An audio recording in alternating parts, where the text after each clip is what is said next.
femeie mâna ta, întotdeauna muncitoare, atât de mică și de floare. Sărut, femeie, mâna ta.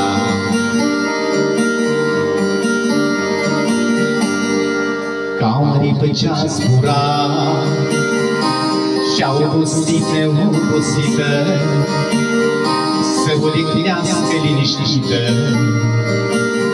Ca o aripă ce-a zburat,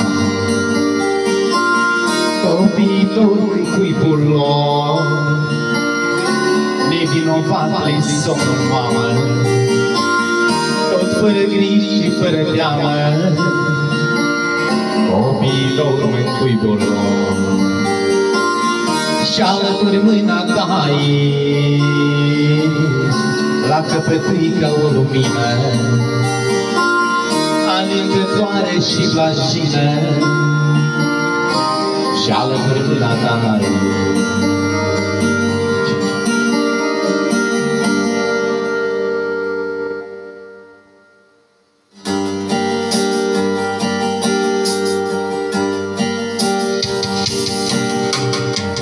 Sfânt-veni casa, cu focul ei veșnic în față.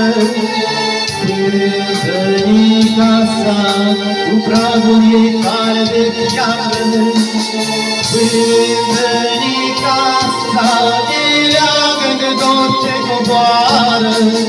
Sfânt-veni casa, ce crește pe cior și fecioară. Sfânt-veni casa, cu focul ei veșnic în vatră. Sfânt-veni casa, cu pragul ei tare de piatră. Sfânt-veni casa, de leagă de dor ce coboară. Sfânt-veni casa, ce crește pe cior și fecioară.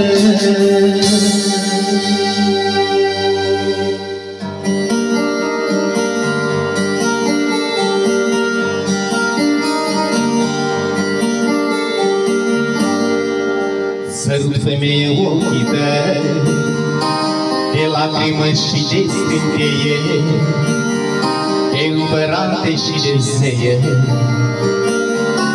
Sărut, femeie, ochii tăi.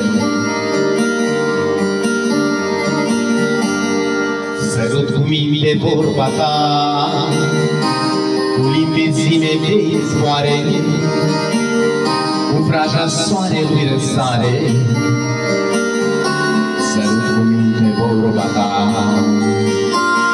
sărut și părul tău frumos, învătător ca o secară, când o vioară un vânt de seară. Sărut și părul tău frumos, și ca de iubit-o în genunchi, și-ți sărut piciorul care de suferință ieșitoare, și ca de iubit-o în genunchi.